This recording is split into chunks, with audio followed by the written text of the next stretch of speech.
ఒకసారి అవకాశం ఇట్లా కూడా చెప్పు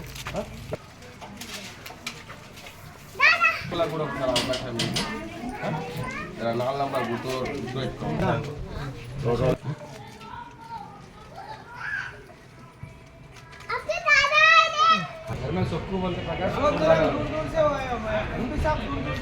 నమస్తే, నా పేరు బస్వరాజు. నేను తెలంగాణ ప్రజాశక్తి పార్టీ నుంచి జైరాబాద్ ఎంపీ అభ్యర్థిగా నామినేషన్ వేయడం జరిగింది. ప్రజలలోకి వచ్చి ఇప్పుడు సమస్యలు మొత్తం తెలుసుకోవడం జరుగుతుంది. ప్రతి గడపకి ఇంటింటికి వెళ్ళి అక్కకి, అన్నకి, చెల్లెలకి, ప్రతి ఒక్కరికి, అమ్మకి, అవ్వకి, ప్రతి ఒక్కరికి ఉన్న సమస్యల గురించి తెలుసుకుంటున్నా. ప్రతి సమస్యను ఒకవేళ నేను ఎంపీ అభ్యర్థిగా గెలిస్తే అతి త్వరలోనే ఇలా సమస్యలన్నీ తీరుస్తాం. ఇంకొకటి ఏంటంటే మన ఉద్యోగాలు, నిరుద్యోగులు ఎంతమంది ఉన్నారు మన దగ్గర? ప్రతి ప్రభుత్వం వస్తూనే ఉంది. ఏం చెప్తుంది? గవర్నమెంట్ జాబులు ఇస్తాం. ఎంతమంది గవర్నమెంట్ జాబులు ఇస్తారు? మేము అలా కాదు, మేము ఎంపీగా గెలిచిన తక్షణమే ప్రతి ఇంటికి ఉద్యోగం అనౌన్స్మెంట్ చేస్తాం. ప్రైవేట్ సంస్థలను ప్రతి ఒక్కరిని తెచ్చి ప్రతి ఒక్కరికి కంపల్సరీగా ఉద్యోగం అందేటట్టు నిరుద్యోగాన్ని పూర్తిగా నిర్మూలిస్తాను. రోలర్ గుర్తొచ్చింది నాకు. అంతేకాకుండా రైతుల సమస్య, ప్రతి రైతుకు చూస్తూ ఉంటే కరెంటు ఉంటే నీళ్ళు ఉండవు, కరెంటు ఉంటే వాటర్ సదుపాయం ఉండదు, వాటర్ సదుపాయం ఉంటే కరెంటు ఉండదు.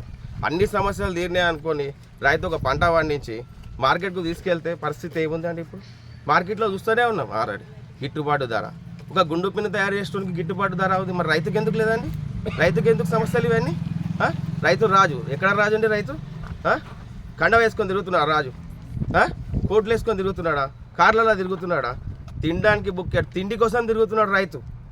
రైతు రాజు అనడం కాదు, రైతులు నిజంగా రాజులా చూడాలి. ఎప్పుడు ప్రత్యేకంగా వాళ్ళ కరెంటు కానీ, ఎరువులు కానీ, ప్రతి ఒక్క పంటకు గిట్టుబాటు ధర కానీ అప్పుడు కల్పిస్తే నిజమైన ప్రభుత్వం ఏర్పడ్డట్టు రైతులకు న్యాయం చేసినాడు. అప్పుడు రైతు రాజు అవుతాడు. జై టీజీఎఫ్. 3వ తారీఖు 7 గంటల నుంచి 5 గంటల సమయం లోపల మీ 6 గంటల వరకు మీ ఓటు విలువను వినియోగించుకొని మీ అమూల్యమైన ఓటును సీరియల్ నంబర్ 4 రోలర్ గుర్తుపైన వేసి నన్ను భారీ మెజార్టీతో గెలిపిస్తే ప్రతి సమస్యకు మీ ముందుండి మీ సమస్యలు ప్రతి ఒక్కటి తీరుస్తానని వాగ్దానం చేస్తున్నాను.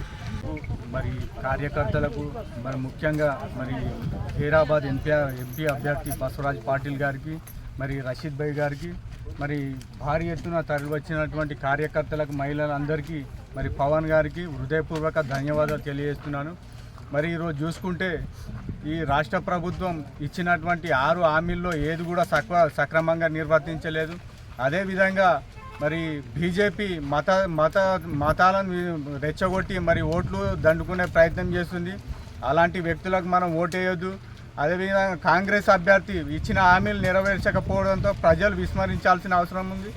అదేవిధంగా మరి బీఆర్ఎస్ గతంలో పరిపాలించి మరి 7 లక్షల కోట్ల అప్పులు చేసి వాళ్ళు కూడా ఈరోజు ఓట్లు అడగడం సిగ్గుచేటు.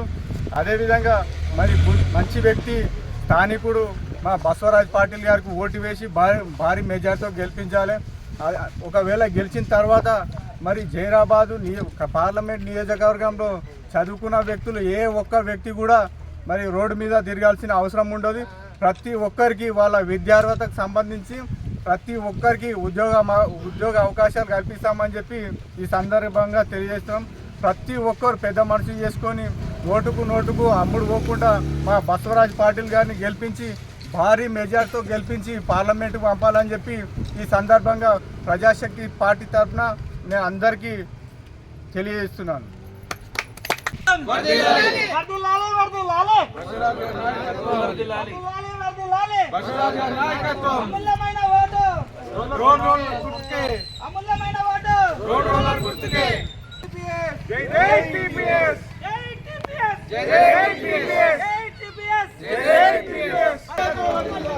ఓటేద్దాం.